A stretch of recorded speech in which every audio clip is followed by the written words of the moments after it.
Hi, this is Terry Farrell, Dax from Deep Space Nine, and welcome to Random Trek. Good morning, good afternoon, and red alert here on Random Trek. I am your faithful captain, ready at the post, Christopher Ingle, joined as always by my first officer, the man who I trust to lead the con and the other ship into the future, Commander Brennan, the mystical Marm. Brennan, are we ready for battle? You bet. This is by far the most intense set of episodes I have seen of Discovery. And we've watched all 5 seasons. Rewatching this was an intense set of episodes. Would you agree? Yeah, it really was. Yeah. This is the kind of thing that as a kid I loved. Today, we are taking a look at episodes 13 and 14. They were 2-parters. Such Sweet Sorrow from Season 2 of Star Trek Discovery, the penultimate and finale for Season 2. Brennan, what did you think going back into this one?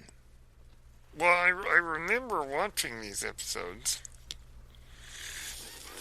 and I remember where it leads us. Mm-hmm. Which, of course, leads into the current Star Trek show. And I remember, and I still feel like when I watched it,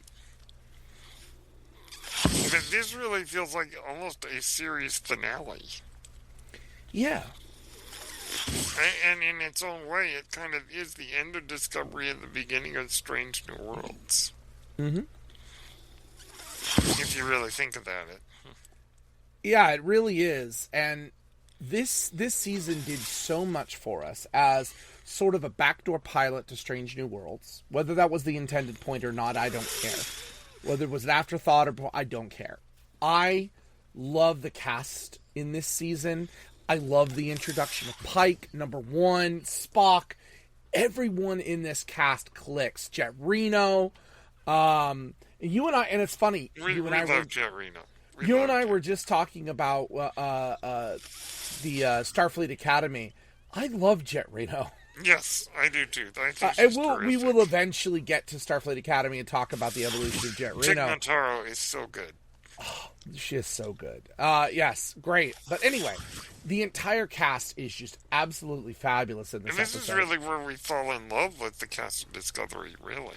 I would argue, and I liked the second season, but this is epic Star Trek-ness. Yes. Oh, yes. So let's get into the breakdown of this episode. So the episode starts.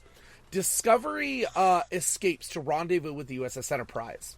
They decide that they are going to self-destruct Discovery to keep control, Section 31 control, from getting the sphere data that they have.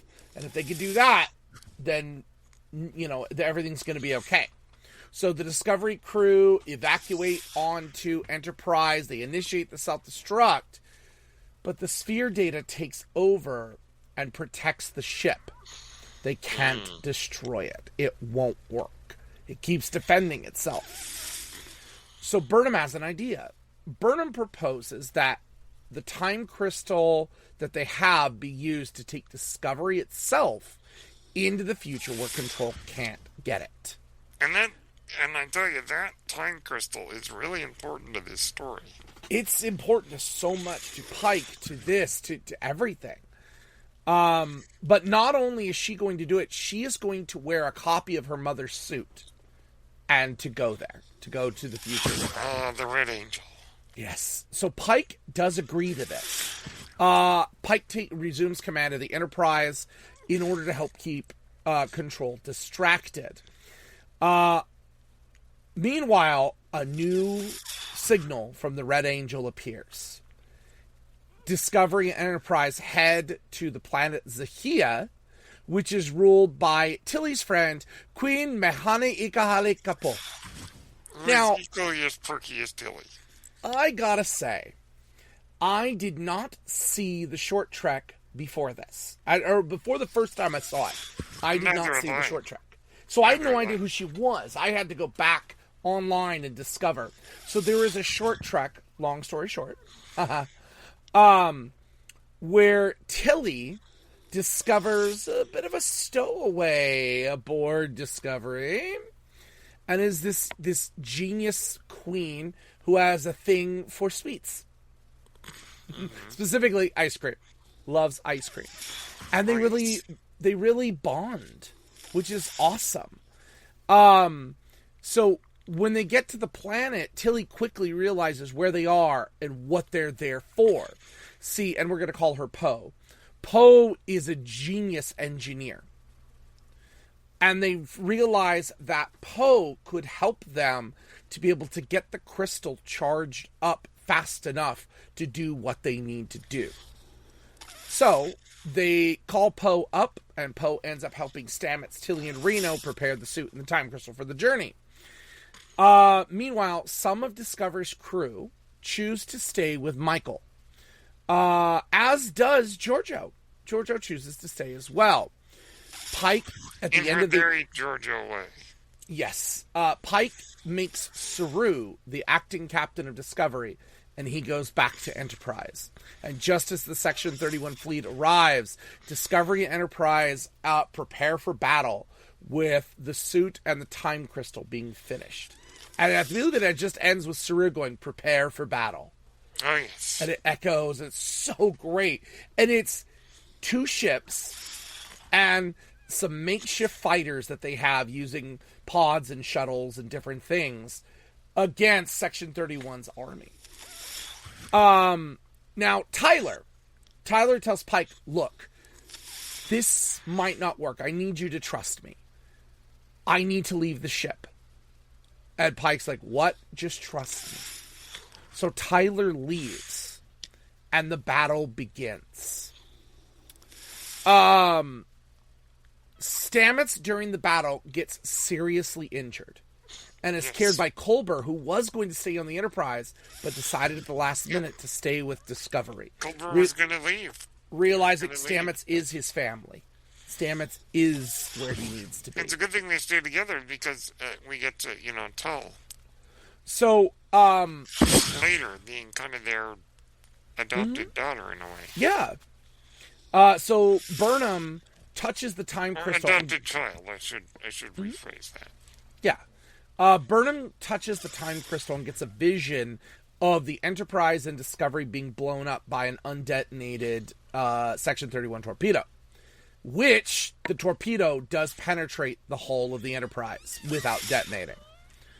Admiral Cornwell seals off the surrounding area to prevent further damage for when the detonation is going to go off. She gets Pike and everyone else out of there that has come down, and she sacrifices her own life to save the Enterprise. So now it's kind of got a little chunk out of it, but it's not destroyed, at least. Big chunk out of it. Yeah. Meanwhile, Leland, who is Control, boards Discovery and fights Giorgio for the sphere data. But as they're fighting, Leland, well, actually, a little earlier, Leland said it, but they say, "Hey, listen, we got you outnumbered. What do you got, like 10 ships? We've got enough." And then Leland's ships break apart into hundreds upon hundreds of drones. Very similar to the Star Trek Beyond drones. I think they remind me of that a little bit. Yeah. But they end up fighting while Burnham and all of them finish it. They manage to get Burnham into the suit and to launch her out. They're going to launch her out and set the plan. Spock says, "I'm going with you. I'm going to guide you out. Let's go." So they get out there and they do manage to make it to the edge, and Burnham begins to open up the calculations to do the time jump. But the time jump isn't working. She can't figure out why. What is going on? What is going on? And Spock, on his shuttle, he's in a shuttle, and he lands right there to protect her. He's going to go with her. Spock has the plan to go into the future with her. He ends up getting injured. He gets a little injured, and the shuttle is crippled, so he can't go. he's got to do something. Spock realizes it and tells Burnham, wait a second. There are things that need to be done. It wasn't your mother that did it. If it wasn't your mother that did it, you need to do it. And they realize that first thing she has to do is create the signals that they've been following. Kind of a predestination paradox. Yeah, so it turned out it really wasn't her mother, it was her. It wasn't her mother, it was her. So she does that. She sets out all of the signals that need to be done that have gone on from Spock's life all the way to where they are now. When that's finished, she closes the loop. She's able to close the loop and finally open everything up to send Discovery through. Meanwhile, Georgiou is fighting Leland inside hand-to-hand combat and handling herself very well, along with, I can never remember her name, the Barzan? Yes, I know what you're talking about. Yeah, our commander, she's a Barzan. I know I'm going to get her name right somewhere. It'll come to me later. We're going to get that later because she deserves it. Anyway, she fights and they get him inside the... Non. Thank you. Yes, thank you. Non. They get Leland inside of the spore chamber and magnetize it. Well, he's all machines. Magnets, machines. Hey, it may be the 23rd century? 23rd century? Yeah, 23rd century. But magnets still hurt machines. And he ends up destroying Leland. And thus winning the day. But they still need to finish the job because Control could still survive in some way. So Burnham takes Discovery. Spock ends up back on the Enterprise, staying behind. I forgot to mention, you see, this is what happens when I get for her. Tyler does show up. Tyler shows up again. In a big way. Tyler shows up with the Klingon Empire. And also got help from Saru's sister. They all sent messages out of goodbye. Saru's sister was basically like, I'm not going to let you do this. And then Vok and the Klingon High Chancellor, Terrell. Ooh, I remember that. Anyway, they come in to defend everything. And they're like, hey, why are you helping us? Because if there's anything to be said about me, I'm going to protect the future of the Klingon people. Okay. So they all fight and they win the day. It's really epic, really awesome. But in the end, Discovery does manage to escape through the time vortex. All the rest of the Enterprise crew find themselves back at Earth. The Enterprise needs to be fixed. They're all interviewed. All the ones that are left behind. Spock, Pike, number one, they're interviewed heavily. And Spock basically kind of puts it out for us that in order to protect the information that has to happen, Discovery must be destroyed. No one else can know about it. No one else can talk about it. Not even the spore drive. Nothing. We need to wipe it away, period, and we can never talk about it. And Starfleet agrees, and so they say you are under orders. Anyone who was there is to never speak of it publicly again. And so this explains, a lot of people in the beginning were saying, if Discovery's got this spore drive, why doesn't the Enterprise know about this? Why doesn't, the Enterprise of the future with Picard and, the Defiant, Voyager? Voyager could have used a spore drive. The point is, to save the information and the data they needed, they had to classify everything highly to protect that data so it could never be found again.